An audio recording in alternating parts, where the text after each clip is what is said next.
This is crazy. So, there it is. All right. Well, watch out, Kel. Here they come. What's up, Michael? We'll give everyone a second to get in. So Kelsey and I are just kind of talking about random stuff right now. What were we just talking about? We were talking about Aaron Weisenfeld and the finding these guys in the phone book. And I was going to tell you that I had that same experience when I was living in Portland and with my dad, and I knew Dark Horse was there. And this is when Mignola had just started doing Hellboy. And I was already a huge fan of his from Cosmic Odyssey. And so I just figured I'd look in the phone book to see if he was in there. And sure enough, Mike Mignola's there. I call, his wife gets on the phone, and I'm like, oh, I don't want to. She's like, no, he's here. Hang on. And she went and got him. And like, we had this whole conversation that ended up lasting like a good year. You know, he would, my mom at the time was going through like a really religious phase. And I was all into like everything dark and like rock and roll and Hellboy. And then, so he wanted her to like write a letter for the letters column so bad, but I'm like, she won't. I'm trying to get her to do it. But he was very, very cool. Very, very cool. And he took a lot of time for a nobody, just a kid. So great story. What year was that? So, I was probably like 93, maybe. So wow. No. I graduated in 95. That's probably 97-ish, maybe 97-ish. That's so cool. Hellboy, the first series had already come out, I think, in the trade. Maybe. And you just looked him up in the phone book? Yeah, because I knew he was working with Dark Horse, and I just figured, well, maybe he lives here, you know, and he did. He was living there at the time. How long did you live in Portland? Probably 8 months to a year. I mean, it wasn't that long, but it was long enough for me to get my first. I think that was my first published work. There was these couple. This was right after the Image boom, shortly after, because that was 91, 91, and. Everybody, I was trying to break into comics, and everybody else who was already in there, you know, like, were trying to make money off the situation. Like, everything was selling back then. So I met these guys that were right across the river in Washington, and they did a book called Arachnus. It was the Ortiz brothers, and Arachnus was just this kind of Spawn meets Spider-Man rip off. It was really good though. Like, they were having fun, having the time of their lives, and their book was selling really well. And I got to meet them, and they had like a nice apartment. They had all this high-end computer stuff for gaming. And they had this original Stelfreeze on the wall, and that's with his phone number, and that's how I ended up getting to know Stelfreeze. Wow. So a lot of stuff came out of that time period. You got to work those connections as a comic artist. No, totally. But it sounds similar to, like, for me is I met a guy named Mike Christian, and Mike Christian shared a studio with Scott Benefield, Mike S. Miller, Salim Crawford, a guy named Jason Rodriguez, and they were the first pros that I met, and they were friends with Jeremy Cox, who worked for Image Comics. And the fact that I could even meet someone that worked for Image Comics was like unbelievable. I was like, dude, you are like that's the promised land, you know? What year was that? Probably 93 or 94. Yeah. I started. You were just a little ahead of me, I remember, because like you were in the group that was you know, you saw the call for submissions and the, you know, everything, and you were right at that. You were able to get in there. I was so young. Yeah, I mean, I didn't get into probably a good 5-6 years later. Yeah, I broke in 95. That's when I graduated high school. Yeah.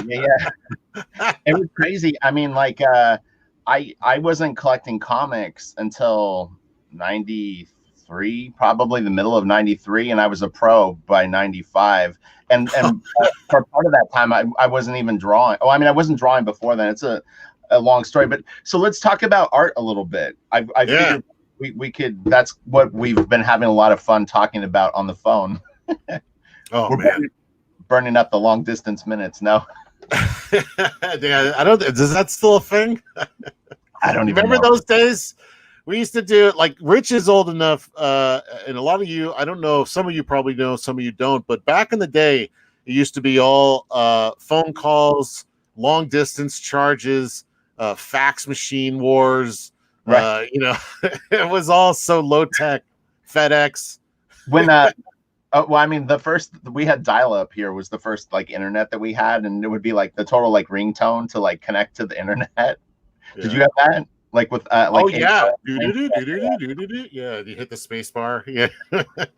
So I've been fantasizing about this whole like live streaming, and I've mentioned a couple of times that I have like the Comic Nerd 4 show, faux Mm-hmm. show. But this is like a precursor to that.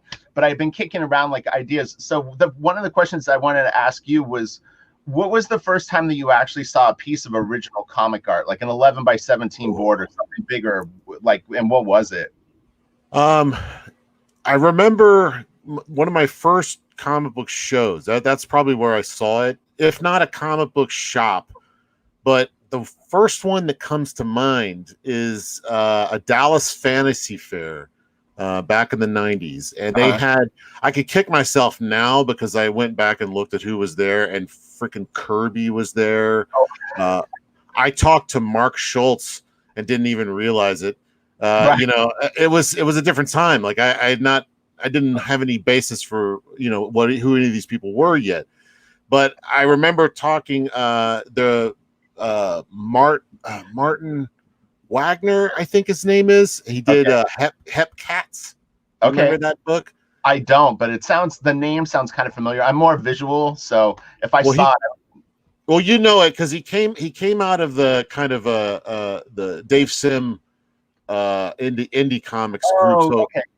his stuff looked a lot like Dave Sim with Gerhard's background kind of, and that's what the first thing I saw is on his. I was walking by and on his table he had his portfolio open and there was a double page spread Oh, of like this shopping mall and these characters in the foreground about to go down an escalator. So you were at the second level yeah, looking kind of at the courts, the whole middle area, and it was so detailed and it gave such depth. I mean, it yeah. felt like I was kind of falling into it. Right. And like those Escher stuff, like I'd seen all that stuff when I was a kid. So Yeah, I loved when you create depth. And I liked to draw, but there was no reason for it or whatever. I just liked it. So seeing that, it really like, oh, cool.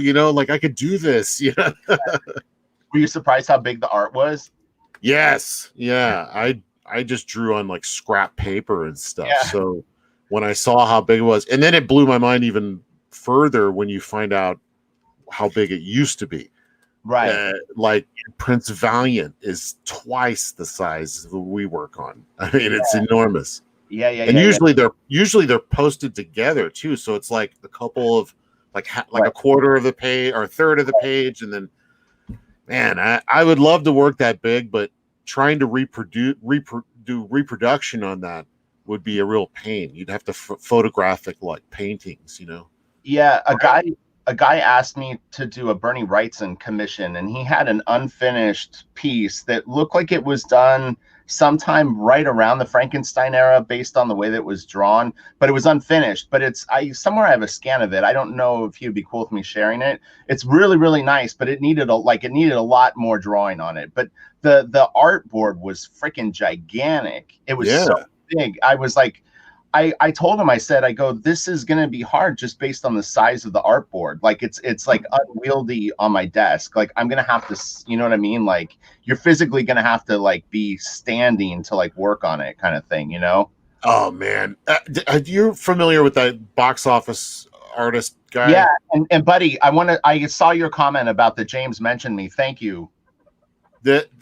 He's worked on some enormous pieces, and he actually does it, I think, in pieces. Right. But I've seen other guys like him. I've been going through all the artists on YouTube, and I see some of them working on stuff where they have to kind of stand over it, and they'll like lean on the table and like draw. And it's like, oh man, I don't know if I have the back for that. Yeah, I just need to get a big ass table to do it, you know. well, I had mentioned a couple of days ago in a YouTube video, or it might have been a tweet, but I said that I'd never really been able to set up my office for me, like my studio space for me, because I've always had to do jobs, and it kind of maybe sounded more tool related. But even the position that I have my drafting table behind me, is a penciler. You see pictures of Joe Kubert or these guys, and their desk is propped up like this, so you can see it like if you were in front of a painting, and you don't have distortion with your drawing. You can sit back and put in your shapes and build the drawing up. But as an inker, that's a freaking nightmare because all of your shit is running off the page, or you know what I mean? Like, so like even like my desk, I could actually like flip my desk up. I've got a Cintiq on it. But so I brought some art for us to look at, and I just picked one artist. I was going to do multiple, but I picked Gerald Zafino because we had talked about Gerald's work. Oh, that's his son, right? Jorge's son. Yeah. Yeah. So we'll He's get into very good. We'll get into that in a second. So is there anything that you want to talk about? You might want to stop sharing your screen and then find what you're going to share and then share again, because you might show your porn stash. Right. It happens. So click on stop screen. Yeah, share screen. There you go. Yeah. Now you can look through all that stuff in private. Look at my TV. People always trip out on that. That's what we used to watch back in the old days. Is that? It's an old school TV. Yeah, but that's still got like buttons and not dials. It's got like a DVD player in it. I use it for video games if I play games in here. Although I want to get it out of here, honestly, but I'm just lazy. Don't get rid of it though. All the stuff, like I've had to like collect some of that stuff again so I can watch a lot of my old tapes and things like that. Man, it's hard to get it back. I know. So let's see, what else can we talk about? I see somebody asking me when I'm going to do my own IP, and that's coming. I'm working on that. So that's probably early next year. Do you have a name for it, or have you set a name for it ever? I've floated a couple names, but I got one that I'm holding on to because there's a couple things that I've you have, what's the old saying? You have, once you come up with an idea, you have 7 years to do it before someone else does it. Yeah. It's fast. I think it's so true. I've had so many ideas slip by, but I'm not upset about that because what I've seen people do with my germ of an idea, they flesh it out in ways I never would have thought about. So it's real education when that happens too. So do you want to talk about the Samurai Jack thing and Bastard Samurai? He told me a really funny story, so I'll set it up for you. Not that you need to. Go ahead. So the very first time that I saw Kelsey's artwork, I didn't know Kelsey at all. I've told people this before. So when I go to the comic book store on New Comic Book Day, I will literally look through every single comic book that comes out that's new. It's just the way that I do. And anything that I see that is interesting to me, if there's enough pages of good art, I buy it. And I've found so much good art that way. But there was this book that I found called Bastard Samurai, and this guy drew it named Kelsey Shannon. You did the colors too, right? Yeah, Mike Oming inked it. But I did everything else. Yeah. And I loved it. That was a really fun time because that was 2000. I mean, I was probably working on it in 2000 because I was working on Jimmy Neutron at the time, and I was so unhappy drawing ice cream, swirl-headed, big-headed kids. I'm just so bored. I wanted to draw like monsters and cool things and samurais. And I was at the time, message boards and things like that were just starting to get big. Mm-hmm. And Shane Glines, who's you remember him? Did you go to the Shane Glines drawing board? Yeah, I was right there with Adi Granov when nobody knew who he was. All these guys were there. Cameron Stewart was there. Cameron Stewart, Cheeks, Sean Galloway. Yeah. So we all started there, basically. I dipped a toe in independence, years before that. But that I kind of look at that as my first official launch, into the world of comics. Because after that, I was getting jobs from DC and stuff. But so I was working on that. Like I had contacted Mike Oming. He's like, I got 2 projects, and which one do you want to work on? And I was like, this one sounds cool, Bastard Samurai. I mean, how often do you get the word bastard in a title? That's pretty cool. And so I was working on that. And in the middle of that, I went to Mr. Gaddy's with a friend of mine, and Mr. Gaddy's was this pizza restaurant back in the 80s, maybe just 80s and 90s, but it was known for having a big ass TV in there. Usually one of those projection screens that had the red, green, and blue, back in the day. Everybody would go there to watch basketball games and stuff. It was a great time. So I'm sitting there in the middle of working on the first issue of Bastard Samurai, which is, for me, was highly influenced by Bruce Timm. But I had a bit more of an angular kind of thing to it, and my color palette was a little different. Yeah. And so I'm sitting in Mr. Gaddy's, and Samurai Jack comes on. And it's much closer to what I'm doing. Right. And just for half a second, my heart just sank. Yeah. I realized that everybody was going to hassle me. I had just come off of several years of being hassled for being a tracer. Right. Because of freaking Chasing Amy. Oh, so here I am getting my first official kind of draw, as a penciler. And now I'm going to be compared to Samurai Jack. Right. But it ended up being a really great show. So I was like, I'll be happy for the comparison, because, usually when people compare you to stuff, they're comparing you to stuff that they like. Yeah. And it's usually stuff that you might not like, My comparisons are getting better, though. It's funny. My comparisons used to be worse, where you'd be like, "Oh fuck, my stuff doesn't look like that guy's stuff, does it?" Like, you're like, no. But now they're all people that I like, so I'm like, okay, that's good. I showed Kelsey something last night, and he goes, "This reminds me." I can't say what it is, but he goes, "This reminds me of Jack Kirby meets Jay Lee," and I was like, okay, I'm down with that. That's fine. That was an apt comparison. All right, good. Yeah, it was pretty much exactly what I was hoping in my mind that I was doing. I remember back in the day, I was compared to Gary Frank, and Gary Frank at the time was, I think, on what was it, Hulk or Pretty Hulk, maybe JLA. Yeah, it was pretty. I was a Dale Keown fan, but being compared to Gary Frank was a real, stab in the gut. I'm like, oh man, I didn't like it at the time. I had very particular tastes, and sure. But like years, now in my wiser, older state, I look back on that and it's like, damn, man, that would have been. I would have been very flattered, because the guy got it done. He was on time with stuff, I guess. I mean, I don't, he cranked it out. His stuff was beautiful for a monthly, so. And now he's freaking great. I mean, some of that stuff he's doing now is so intense. Like work, the stuff. I mean, I don't know. I don't know how some of these guys do it. I wonder if people in the chat have ever done this. So I bought Gary Frank when his first issue of Incredible Hulk was right when I was first starting to collect, and it was like there was this frenzy of that you didn't get enough copies of every book. Like when Mark Silvestri did like his Spawn issue, I have so many copies of that comic that I bought. Like I was like I'll buy. I'm like, this is going to be the greatest comic book ever. I'm going to buy 5 like today, and then I would get home and I would be nervous, and so I'd be like, you know what? I should probably go to this other store and grab like 3 more just in case. But with the Gary Frank Hulk, I got home and I saw it and I was like, this guy is going to be a legend. He's so fucking good. And so I went back down to the store and I actually bought like a second or third copy of it. It's so cheesy. Oh, wow.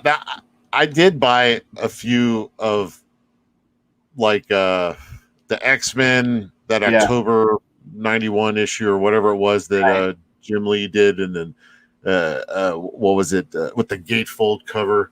I had like 10 of them things at one point. Sure, everyone did. It's like that's now I don't have one.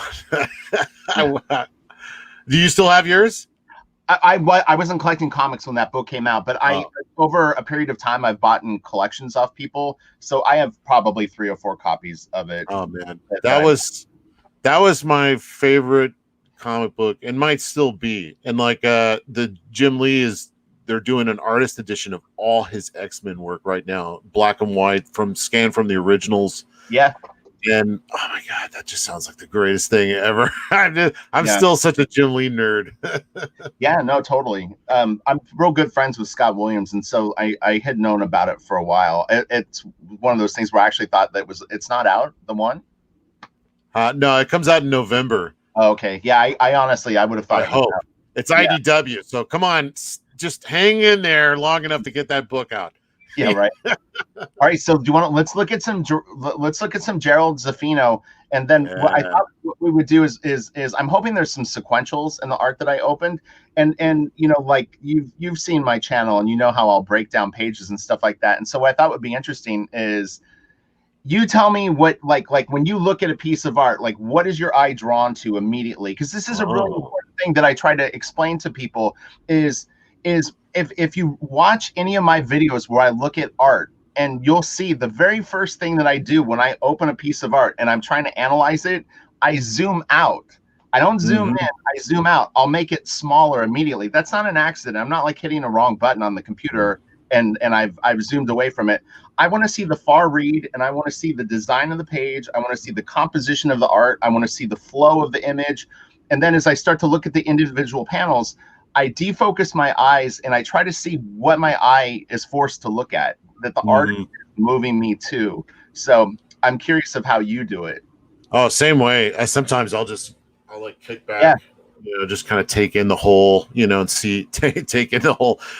Dirty minded people. No, you gotta take in the whole piece and see like where your eyes flowing, and it's color is the same way, like kicking back and like where is my eye going that. And sometimes it's that sweet thing you did over there that you like is drawing your attention too much, and you're like, oh, do I have to kill my children, as they say in Hollywood screenwriting? Do I have to get rid of the thing that I like the most in this for the ultimate, benefit of the whole piece, Yeah. It sucks. So at Wildstorm, when I would finish a page of art, I would always take it and I would throw it on the floor about 2 or 3 feet in front of me. And I would stand back like this and I would just look at it on the floor and see if my values read.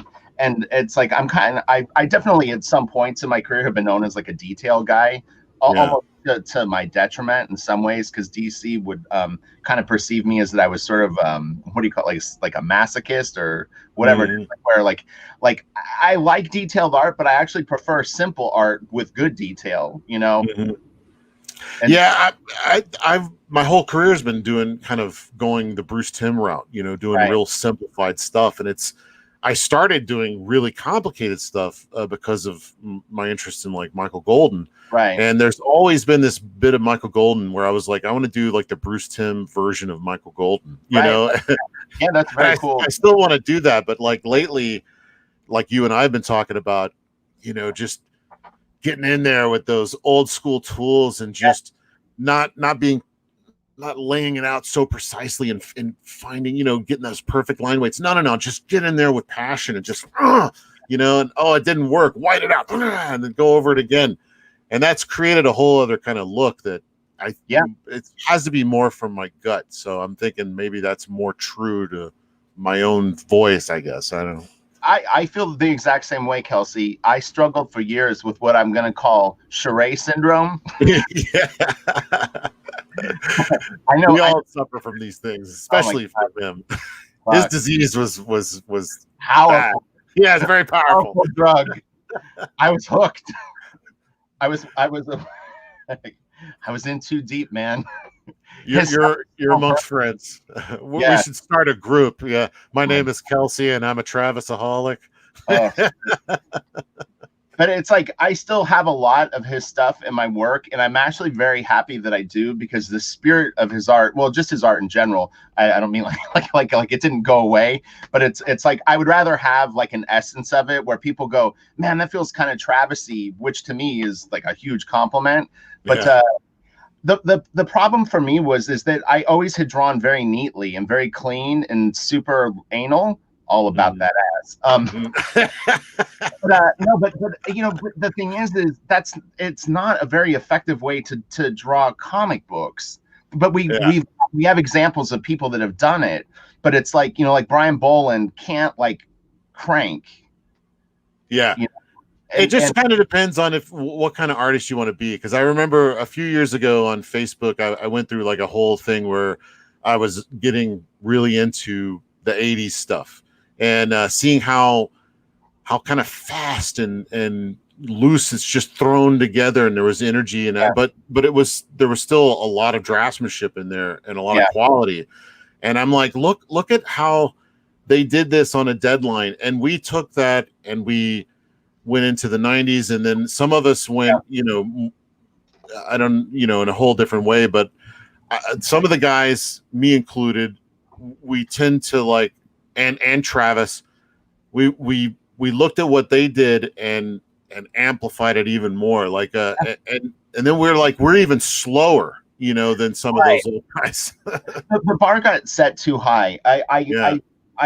I don't talk about that a lot because it's like, I totally get that certain people want to draw a certain way, and I would never ever discourage anyone from a certain thing. And in fact, I remember talking to Lee Bermejo when he had been in Wildstorm for about a year, and Lee was really into Michael Lopez. He was really into Aaron Weisfeld. I talk about Michael Lopez a lot. Michael Lopez had the most beautiful, detailed pencils you'd ever seen, and he was kind of doing it before Travis had gotten so refined. Travis was still around issue 16, 17 of Wildcats, where it was like he was trying to figure out how to simplify his stuff first before he went to like Wildcats 25, where the Mobius thing started to come in. There was this very, very rapid growth curve that he had.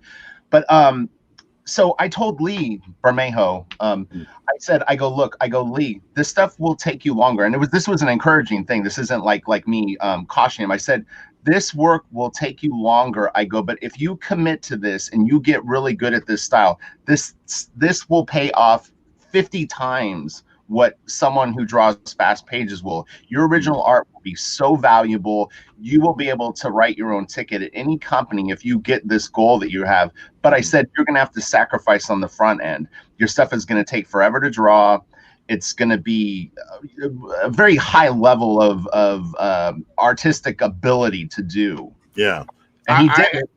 I ended up trying to go down that path, and books get canceled out from under you. Companies just can't wait that long unless you're a name that is highly bankable. So you kind of have to build up your cred first, and which he did. He did a lot of books before he ever got real deep into that super painted stuff that he's doing now. Yeah. So you kind of have to build up your cred. I mean, but then, then I got to that point where it's like, man, I can't make it work like this. So maybe I should go down more in the monthly path, which is where I wanted to be originally. Right. And so I got all, work, years trying to get things done and get faster and faster. And then it's, now everybody's doing crowdfunding and they want your absolute best. And I'm like, man, I could never be like on the same page. So now I'm kind of going a little bit back where I'm like, okay, let me put more of my passion into these, but do it in an efficient way, so much more of an adult way of approaching this thing, I guess. Well, and we talk about it a lot in private about like the rationing detail, putting a lot of detail, the energy of the art, it all ties in. So let's start looking at some Gerald Zafino, and I think he exemplifies a lot of the stuff we're talking about. Hey, check it out. Ethan's in here, and he says, I'm adding a lot of Klaus Janson to my stuff. So, man, dude, so good. That would actually benefit a lot, I think. Yeah. Some more energy. His stuff is very, very detailed. It was funny is about, man, how many years ago would it have been? It was when Ethan was still at DC. There was a point where I was like, he and I would have been a good pair, like to work together, because of I always thought that like he always had very fine lines in his stuff, and he did sort of like the more crisscrossy rendering. Yeah. And I didn't know him, and I didn't know anyone that knew him, so it was like similar to like when I inked Chris Bachalo. Like Bachalo was a guy that I always admired, but I was like, I'm not in the same like universe as him. It's like he was a Vertigo guy, and then he was I don't know if he went to Marvel. I think he was at Marvel, and then all of a sudden he came into the Wildstorm orbit, and it was like, oh fuck, like our planets are sort of like closer now, and then I ended up working with him. So Yeah, it was Wait, interesting. with who? With Ethan? Bacalo. Oh, Bacalo. Bacala. Yeah, my favorite work with you and Bacala. I've mentioned this before, but to the chat, if you've ever seen that weird Stan Lee DC thing, yeah, it was Stan Lee reimagining Catwoman that Bacalo and Richard did, and it's my favorite because it has like a little kind of a sloppy edge to it. It's Yeah. not so crisp, and it had so much energy. I just remember like wanting some of that, but being too afraid to like splatter Chris, bits on there. well, that job I think was lettered on the boards too, and so I would get the Oh, pages, and Chris would sometimes print out his own Zipatone. If you ever see like weird blurry shit yeah. on his stuff like that, a lot of times he'll send the original pencils with that stuff on it. So a lot of times people would think that I had done that, but I think all the time, honestly, he would do it himself. So I don't know if he would do it with a photocopy It machine. must be really complicated to work with him because he'll do sometimes a little bit of his own inking and sometimes coloring and the weird effects, and he's really creative. Yeah, I'm trying to think. He didn't ink anything that I can remember on any of the steampunk stuff. We did steampunk for 2 years. The Catwoman stuff had Mhm. some splatter that he had put down, but then I was doing splatter too. But do you think the art is getting rougher right now? Like people are definitely into more rough art. I kind of do. Yeah, I I think think so. I'm sure there's still holdovers. There's people I know that still holding on to that kind of like Joe Mad. yeah, But see, what my theory for 2020 is that there are no more fads. There are no more fashion trends or whatever, or weird hairstyle trends. right. You can literally do whatever you want now. Yeah, And there will be an audience for it. There will be people that are in the same headspace. There's so many people now that like you can do Mike Zeck, I want to do that old school 80s yeah, Mike yeah, Zeck, yeah, yeah. John Beatty look, and there's an audience for it. Just go do it. I swear, and like people that have followed my YouTube channel for a long time know that I've said this for a long time. I really do feel like that this is an exciting time in comics, and not just like the last 6 months, but I mean like the last 2 years. I've just seen things cracking open, and just I think that there's a lot of different styles going on, and there's so many ways to get your stuff out there too. I have a lot of people that are aspiring artists, and I almost hate to say it like that, but I mean people that don't have huge followings but want to draw their own comics. And the great thing is that you can literally do that now too. You may not have some sort of like crazy crowdfunded book that does tons and tons of copies, but I met a friend of mine. He does his own books. He sells them online, but it's my friend Chad. It's called Grunt 1B Comics. This guy has done like 27 books on his own. Oh wow. He has like 5 different titles, and he probably sells 100 to 150 copies of each of them over a period of like a year or so. But it's he's Man, created a universe. that was my dream, man. That just to have my own little corner. I used to do a lot of cons as a freelancer, and like you'd meet these guys, the oh man, what's his name? Darren McLeod or something like that. He's a guy that did these kung fu comics, and Okay. he would also do hip hop. He would like Right. mix hip hop and kung fu, and Oh, he was just doing his own thing. He had his own little corner of the world. right. Paul Pope was that for a long time. He Yeah. still is, but he's been, he's a lot bigger profile now. But Yeah. He's always been kind of famous since I've been collecting, or feels that way. Sorry. So yeah, let's so yeah, so let's check him out. Zafino. so I click on share screen and then go into the Photoshop app, right? Yeah, the application window. And the application window. Sorry, this is my first time doing this. All right, we're going to look at some Zafino. This is Gerald Zafino. This is Kelsey and I. Hey, first thing I notice is my face. All right. Okay, so this is a Harley Ooh, piece. I'm going to go full screen mode. We call this Carlos mode. man, he's good. Yeah. He really has the ferocity of his dad's work. Gosh, I'm trying to think of where I think my eye first went to that jackal face. If I'm looking at the whole piece, I seem to stick to her belt, like her belt and her shorts. Yeah, You're right. Why is that? It's I because think all the lines are pointing there, right? well, I think it's actually it's the hammer. It's the handle of the hammer, and then the belt with the dotted lines. The dotted lines pull you to that hammer, and then the hammer pulls you down to the circular area of it. That's what I'm seeing. Is that We're is you talking about. think? Oh, sorry. Go ahead. Well, do you think that was his goal? I No, mean, what is? I don't. I just think it's a cool drawing. Yeah, I'm not sure there was like a. Sometimes with these singular pieces, you're just Exactly. you're just taking the whole thing. But Yeah. Okay. We've got a lot, so we can move. yeah. We can move quick. So this is a beautiful basket. Yeah, isn't that nice? Yeah, that's great.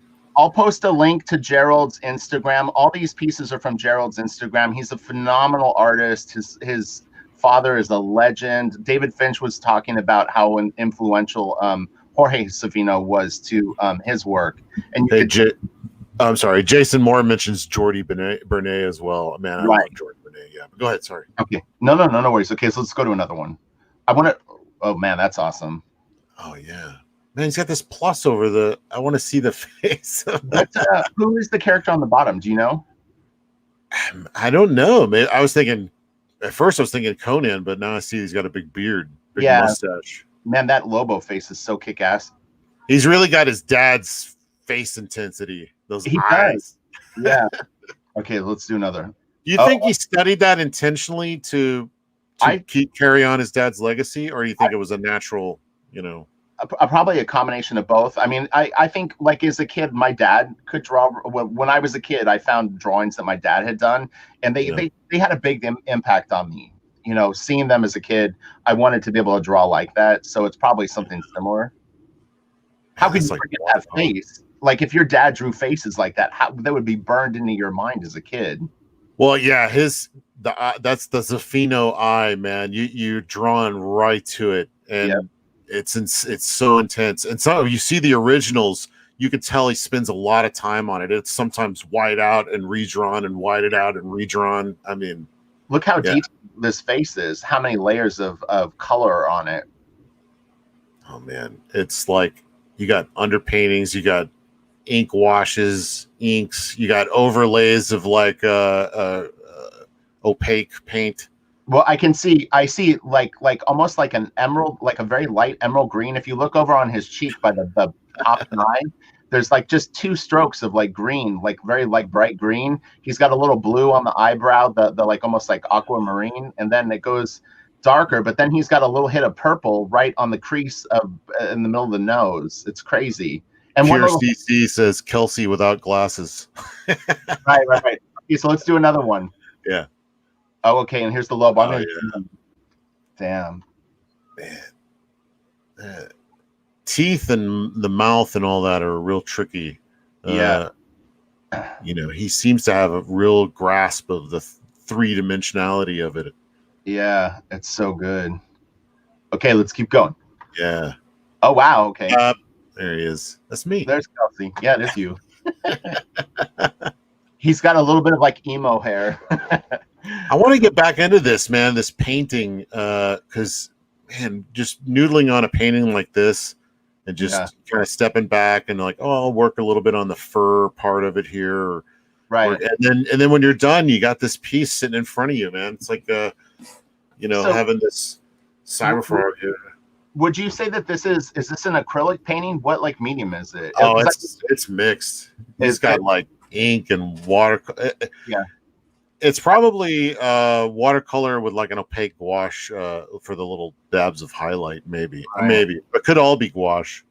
The hair I don't think that's acrylic because you can see the texture of the board. And if it is acrylic, he's doing it real like watered down, translucent. Could it be? It looks like there's some Prismacolor pencil though, yeah. Type of thing. I love that. Again, that's the Zafino way. It's just get in there with whatever works. Yeah.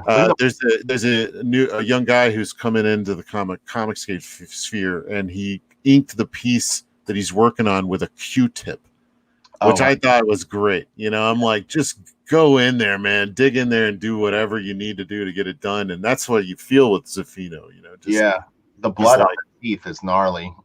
Oh man, that's great. Okay, let's keep going. I'm hoping he's got some sequentials. Oh, Wolvie. This is nice. that's great. Chunky foliage. Yeah. Okay, yeah, that's real tricky. You got to create that depth with just the black and white. Oh yeah, I love this. Whoa. Yeah, it's great. Is this just a?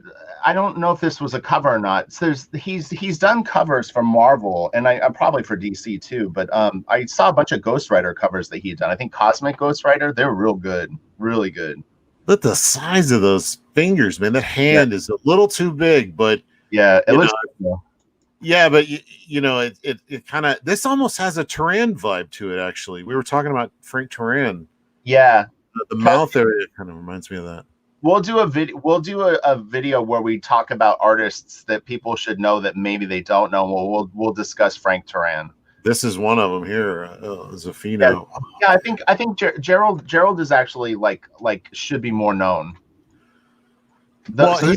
He's more just doing a. He doesn't do a lot of interior work, right? I don't think so. He's done some short stories, I think, but I don't know if he's done like a series. Yeah, that might be why. Yeah, his dad was pretty prolific there for a minute, doing lots of interior pages. Yeah. Okay. So this is That Yellow Bastard. I'm nearly sure. That's great. Yeah, you're right. The detective. What's his name? Bruce Willis.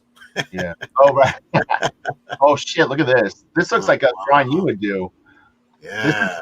This has got a little bit of a vibe of your stuff to me. That's where I'd like to get. You know, that he's really good at. I got to learn to just muscle through and finish, man, because I'll get real upset without my undo, you know, and my ability to like move things around in Photoshop. Right. So it's I get real frustrated. So I was trying to teach myself again that patience of, you know, working on it. But that's why I like looking at guys like Zafino, because they'll just. It seems like such a gut. Look at this one arm. He didn't even connect the line under the arm here. Yeah, it's so awesome. That's why it looks like the light's like really intense there. Yeah, I love the trees too. Like it's like not only did he do a very nice like the level of value that he put on them, but I get a sense of the type of tree that it is because of the right, the bark kind of yeah. Really, really great. Okay, let's do another one. Next. Oh, Venom. Oh. Dude, the lighting on his fucking cranium is badass. That splatter with the very light misty thing. And on his tongue too. Do you see it? That like ghostly thing. I had sent you some Mark Texeira scans from original art, and his originals have stuff like that in there that kind of gets choked out when it gets straight black and white. Yeah. But man, you don't have to do that now. Now you can literally color over this with the grayscales and everything and make it work with the technology today. Yeah. Oh man, it's so nice. That's a great Venom. Yeah, it's really good. And his background, that the scratchy blacks, is pretty neat. His use of lighting to create three-dimensionality is superb. I mean, look at the face right there. How the depth of the desperate and insane, right? Yeah, man, it's so good. There's a lot of artists I'm looking at now with they'll have a color treatment like this where they'll just but when I do it, it doesn't look right. I'm like, what is going on? And then I'll noodle it to death. Why? So you're talking about using maybe like one color on black and white art, and it doesn't seem to work? Well, just how like when you look at some artists, how they can create highlight, like where highlights are hitting with just a splash. See how he's got that splash in the middle of his forehead, and then the kind of streak on the other side, and then the white. It has the highlight right there.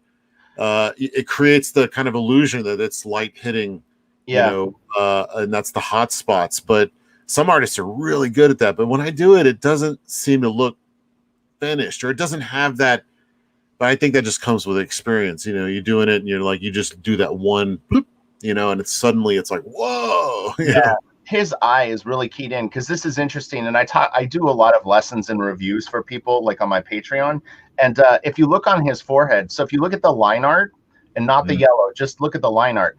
all of his rendering overall follows the form, although he at times will ignore the planes that he's created with like chunks of meat, like on the wrinkles on the forehead. He's got straight lines going across like two shapes, but look at the strokes of yellow on the forehead. They go straight up and down, but it doesn't matter because they're placed so nicely that you don't look at it and go, oh, that really flattened out the drawing. Well, if you look at it too, the brush strokes are going so they're kind of going at the one on our left. Yeah, it's more angled that way, and then the one in the middle is going straight up and down, and then there's another. Yeah. So he's kind of helping create that roundness a little bit, very, very subtly. But right. I can see what you're talking about. Like there's like a third point perspective, like a yeah. Him and his dad, they both have such a fair. Oh God, look at this. Is that the Punisher? Oh no, that has to be Marv too. Right? Yeah. Oh my God. Holy cow. I love how chunky it is, man. Jesus Christ. Holy shit. It's crazy that, like, if I was Frank Miller, I'd be like, dude, we need to get you to do a Sin City story. Yeah. One shot. It would be perfect. Or, you know, how you used to have everybody doing pinups in the back of the Sin City books, man. I could totally see this in there. God damn. See, I'm like fine art. Like, I wouldn't want on my wall like a picture of fruit, you know, like I would want this because I would like stop as I'm walking down the hallway. I'd stop and like stare at it probably every time I walk past. It's funny because Aaron Weisenfeld and Richard Bennett were the first two people that I ever met that actually had original art on their walls. And Aaron Weisenfeld and Richard both owned a bunch of original art from the Mignola Batman, Legends of the Dark Knight. Yeah. I think Richard has the double page spread with like the credits spread of the graveyard. Yeah. I'm getting goosebumps thinking about it, but and they had like Sienkiewicz art and stuff like that. It was really cool. Look at this. I still think that's Mignola's all-time best work. That is his midpoint, you know, his apex, I think. And it's not that Hellboy went down, but he went into a whole other kind of direction. He's called that. He said that's kind of like, I think, if I'm not mistaken, he said that's kind of the first Hellboy-esque story that he did. I could be wrong on that, but I thought he had said that. It's what started him on a whole new path that became who he is today. But like, yeah, man, look at this. I would really like to see his version of Ghost Rider. I bet that would be freaking killer. Well, he's done those Cosmic Ghost Rider covers. I don't know if he's got any on his Instagram, but he's done either 5 or 6 covers of the Cosmic Ghost Rider. They're real good. A couple of I really love lots of black and stuff, but I have yet to get to like where he's at, where it doesn't look like just a bunch of marks, right? You know, like it just looks congested. He's got this perfect balance where you can actually read it through the highlights are. I mean, if you blur your eyes, you could still kind of tell what it is. Yeah. I agree. When I start putting black on my stuff, it can really flatten things out if you don't have the right. And there he is. There's the man. Handsome young man. All right, Gerald. It's Gerardo. I thought it was Gerald. I don't know why I thought that. Look at this, man. What a great book. Maybe he just says that to make it easy. Right, man. That is awesome. Those wings. Great. It's got a little bit of a Topi feel to me. It's probably just a coincidence, but do you get a little Topi sense in the wing? Yeah, I do. Yeah, and the kind of overall design of it. Yeah, man. God, Sergio Topi, forget about it. All right, let's keep going. There's Bradstreet. Tim Bradstreet. That's my dude. Yeah, there he is. In the back. Okay, let's see if we can. Oh, I didn't realize he had. I try not to put personal photos in these videos. So this looks like Swamp Thing. Do you think it's a tight shot of Swamp Thing, or no, maybe not? No, that's Man Thing. Oh, Man Thing. Is that Man Thing? You think? Maybe Man Thing or Swamp Thing. I can't ever. We'll see. Okay, I guess it depends on the teeth, right? Isn't that the big difference? Right. It's got big old teeth. Oh, wow. See. That's another one. You go back to that Batman. That's another thing that's.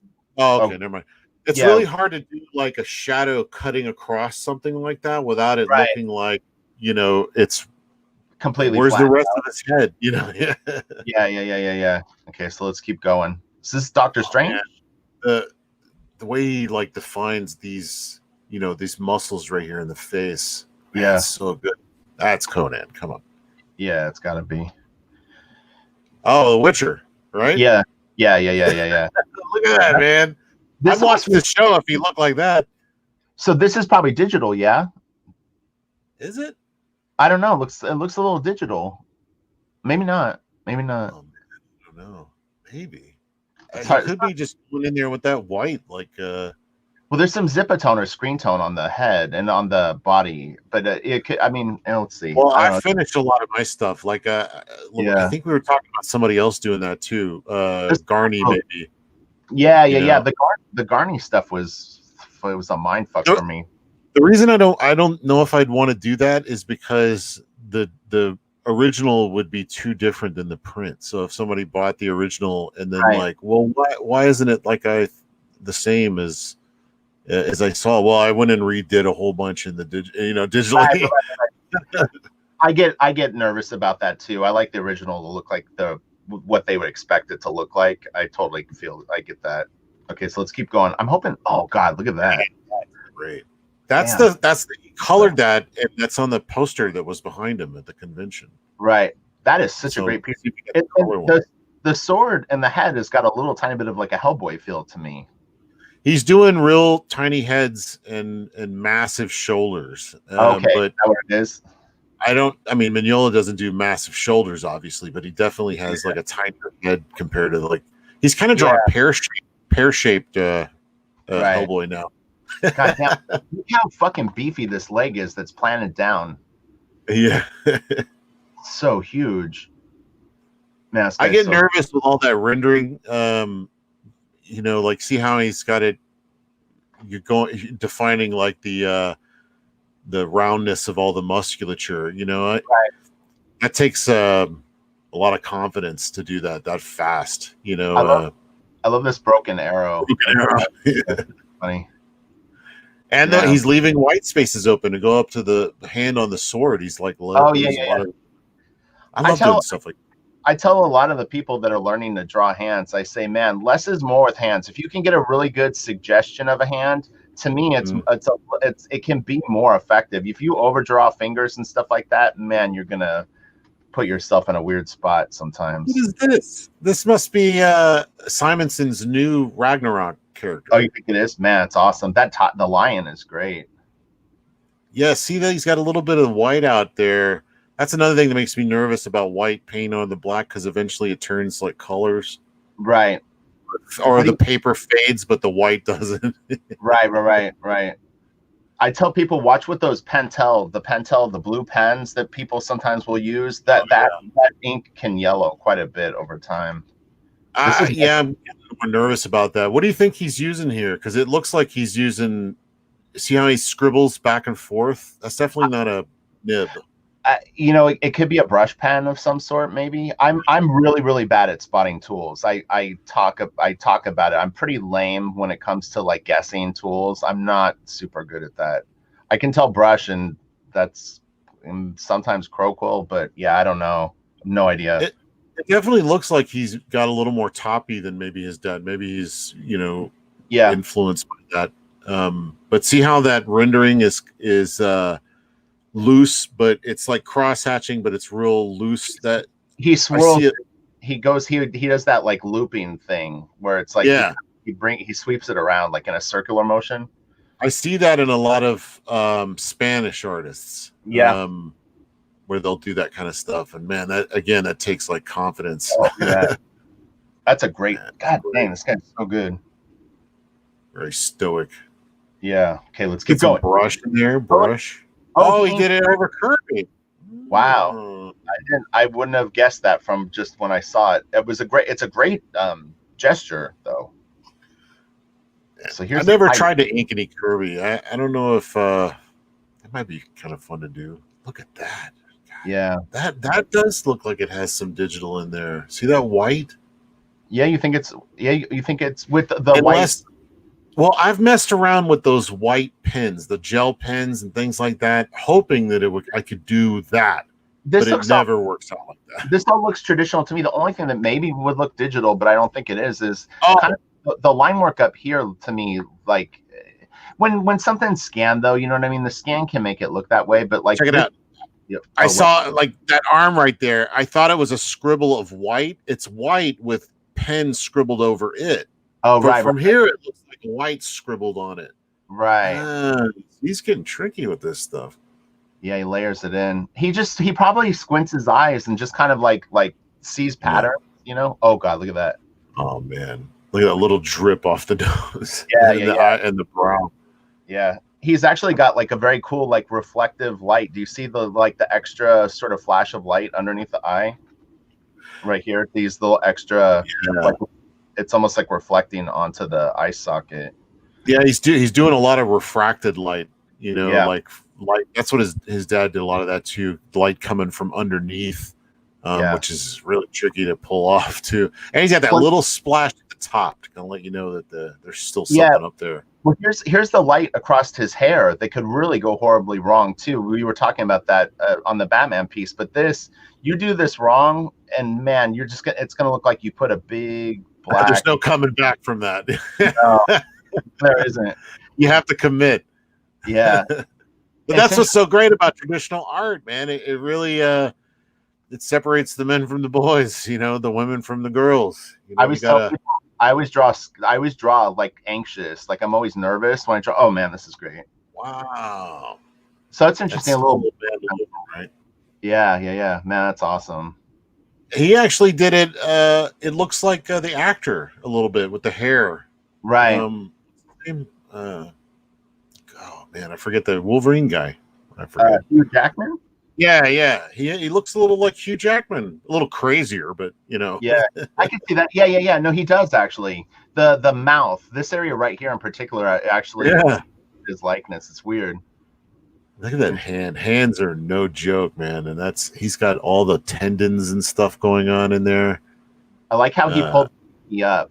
Like you've got this finger, but the pinky is doing its own like little thing right here. It's not like he didn't just do it like lined up, you know, like this middle, that and that. That's what you notice. Teeth. That's another thing. People tend to just line up perfectly. I do that all the time. Sometimes they'll just do a splash of white, but I love it when I see people, and he's one of them that will draw crooked teeth. You know, right? And same thing with that hand. There's so many like, you know. You don't want to just draw like your hand flat, you know. You're trying to get like that, you know, some sort of animation out of it. Look at all the rendering that he did on this. There's so many passes of like lines.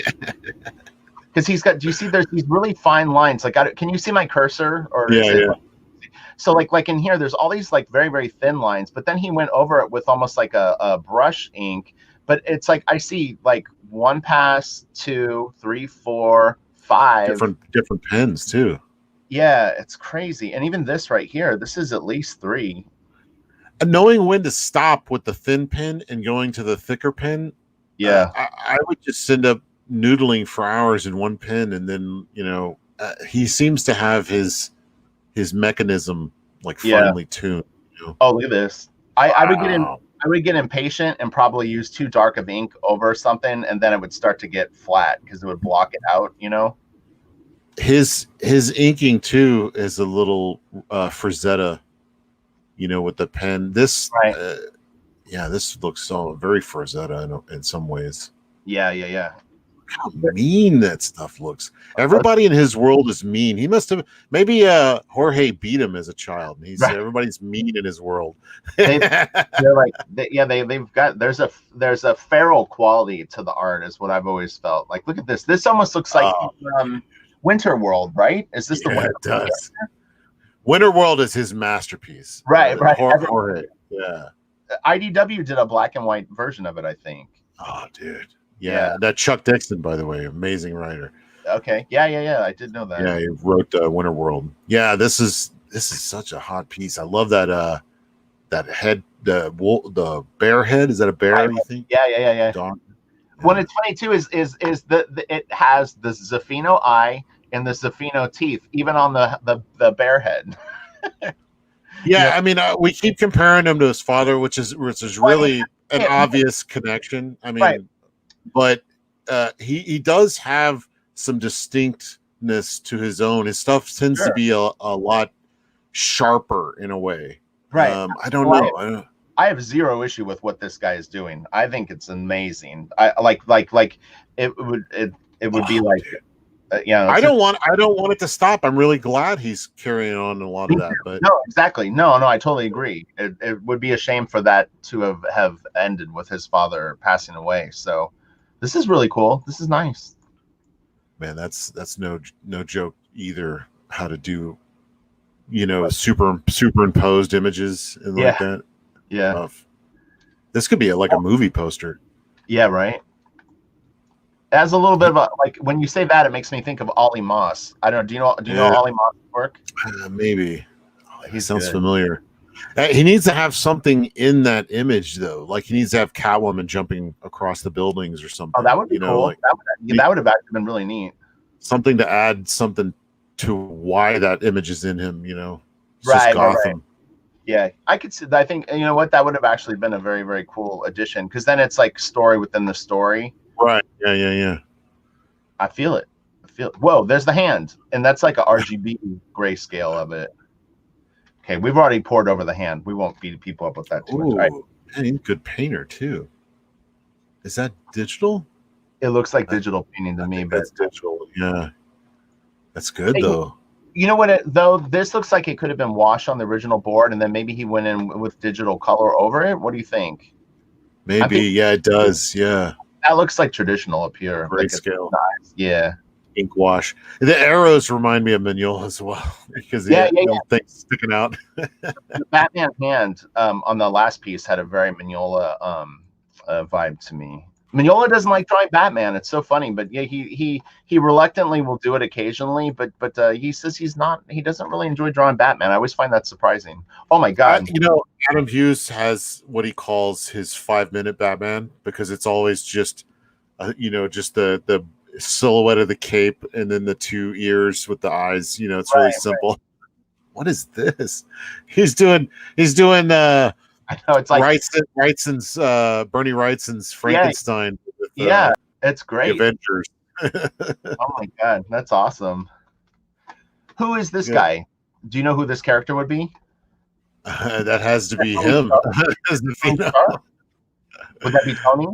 It could be. Oh, he's got the heart. Yeah, he's got the chest thing. Okay, so it's Tony Stark and then Captain America. Or I guess it's Ben Grimm. See, they went after this like metal. Well, of course, this is Marvel, not DC. But if I was going to do some dark metal kind of thing, this is a great way to start. Yeah, mad scientists kind of putting body horror and stuff and things like that. So is this the Hulk, the Thing, and Captain America all mixed into one? Is that what I'm seeing? Yeah, it looks like it. Okay, yeah, it's really badass. Oh, and then I guess that's just like the energy of the thing. This is a great piece. Oh, look, I wonder if this is for a real thing because I don't know. It seems like a weird idea to come up with. If it wasn't commissioned. Yeah, it's nice. Oh, there it is. It was okay. Man, that's awesome. Sense. So we got Hulk's arm, Cap, and then the Thing. Man, that's badass. This guy is really good. Oh, look at this. Man, that is awesome. This has got a Frank Turan vibe. It does. God, what's your video on Turan? I would buy a book that looked like, if I turned a page and that was a splash, I would buy it in a hot second. I'd steal money for this book. I mean, look at that, man. Yeah. If he doesn't do it, I'm going to beat him to it. I know. So this is all his money. Like this area right here with this guy's foot up has a 2000 AD vibe to me. I don't know why. But it takes me to like Judge Dredd, and then this is very like it reminds me of Mar from Sin City, but he's got like Wolverine's claw, and then up here is just like I don't even know. It's so kick-ass. It's so fast looking. I wonder how fast he does this stuff. I don't know. I couldn't even guess. This would have had to take at least 6 to 8 hours. Oh, you think he did it in one sitting? Well, I mean, it depends. I mean, he could. I mean, I've seen people knock shit. Like, it depends. Like, dude, you've worked in studios with other artists. Some guys are fast as shit, man. They can. I was always the faster guy in all the studios I was in. You were the faster guy. Oh, look at I these. was the fast guy. So these are originals, it looks like, on his desk. Those look. How big is that? He's got the ruler there, or those. He's got the centimeters. Well, so that's 2 to 28. So that's 26 inches. Is that what I'm reading, or am I stupid? That might be. Is that might be centimeters side? Oh, okay. I don't know. Well, there's but, a you see that circle template. yeah. So it can't be that big. Or no, those are ellipses. I think they're ellipses. Okay. Yeah. Gosh. Okay, so we've seen that. Oh, look at that. Oh, Who's that? Hell? It looks like Hellraiser stuff. That's kind of what I was thinking too. Man, the three dimensionality of that is yeah. Oh, that's cool. Hey, this is America. Is that a character? Do you know who that is? I don't know who it is. No, that's the dude that did that. This is America. Is he a comedian? No, he's I think he's a comedian too. He does everything. He's the guy from he played in Solo. He was Oh, okay. Who am I thinking of, chat? You guys know what I'm talking about. I forget his name though. I can't see the chat, so I'm in just Photoshop of the black screen. It's not Kelsey. It's a great drawing. Okay. Yeah, it is. It's got a lot of life in it. Oh, there's that. So he put a little zip. He put a little digital zip on it, and the color. It looks nice. It's cool. You were looking at the guy that does Druna. I forget his name now. Serpieri. Yeah, Serpieri, and you were wondering if he colored on this. This looks amazing. God almighty. There's your Ghost Rider. I love Ghost Rider and Hulk, man. Oh yeah.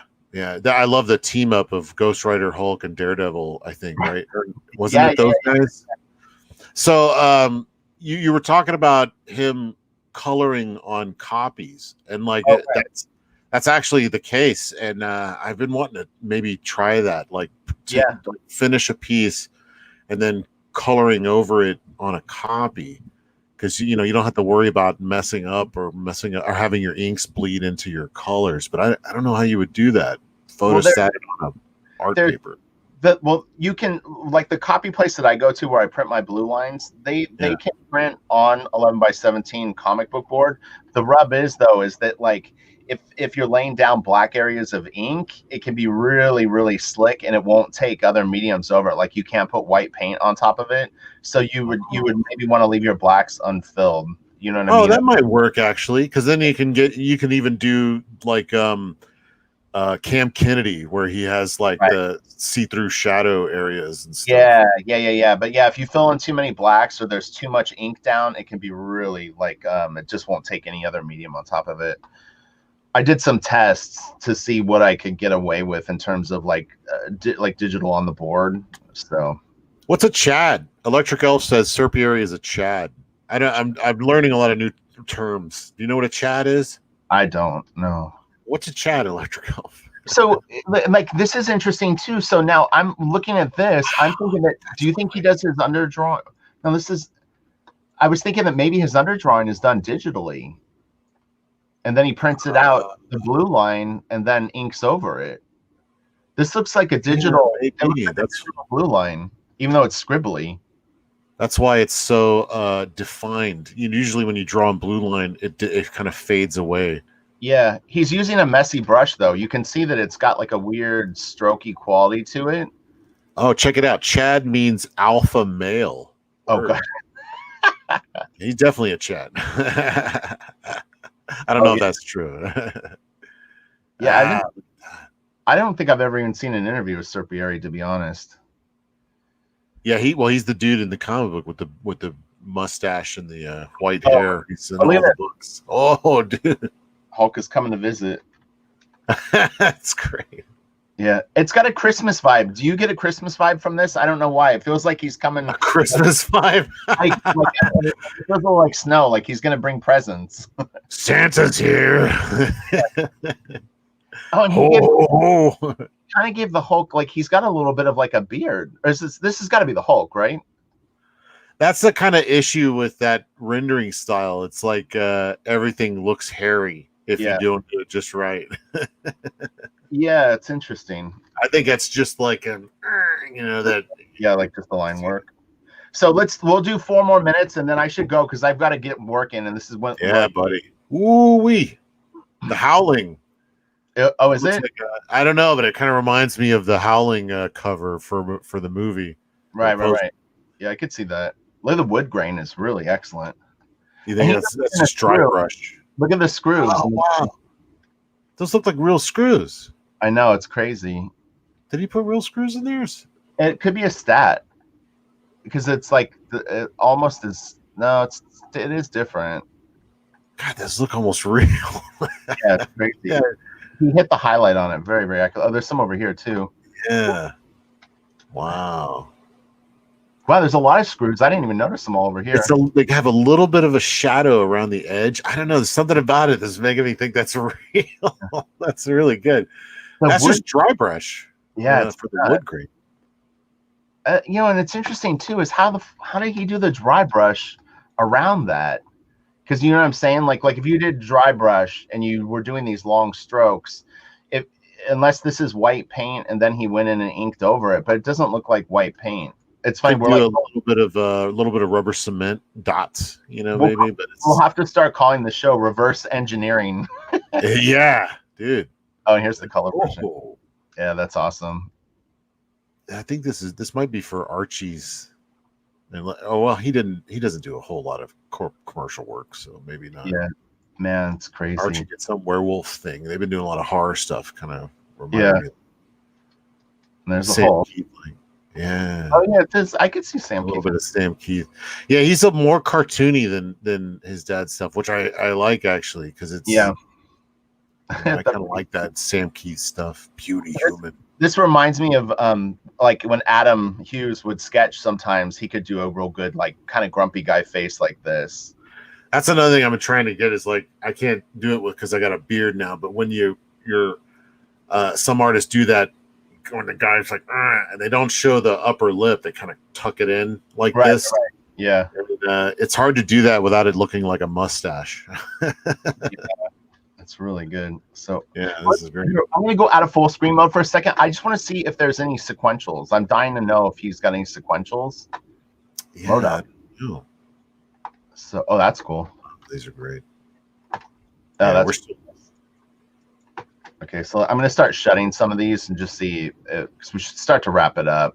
These are nice. It almost feels like a different style. It's funny. These remind me a little bit of some of Jim's pen and ink sketches, Jim Lee. He's been going to town lately. In fact, I wish he would do something with that other than like do a book like that. Right.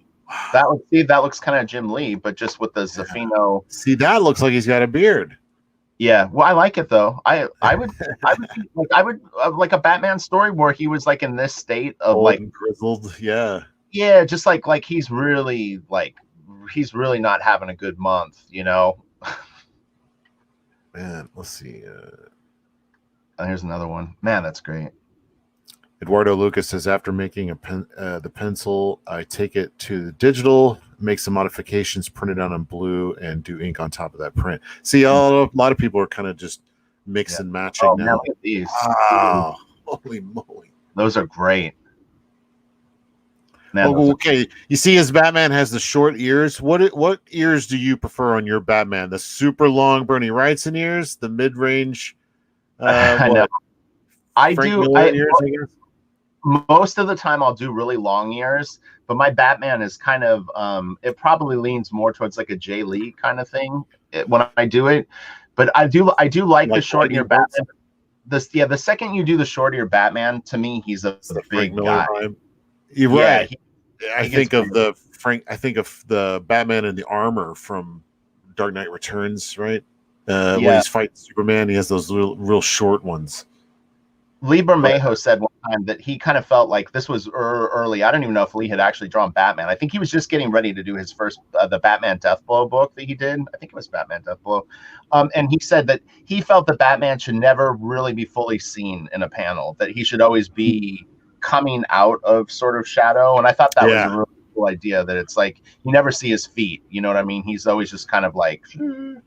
Yeah, I mean, I like that, but trying to do a monthly like that, I mean, that's why you end up with like your Jim Apros and your And I liked a lot of that, seeing Batman flying around in a costume. But my favorite stuff was always like, Arkham Asylum, or Dark Knight Returns, or Year One is my absolute favorite, because that's literally just a dude in a costume. But yeah, yeah, you got to keep him in shadow, man. That's all.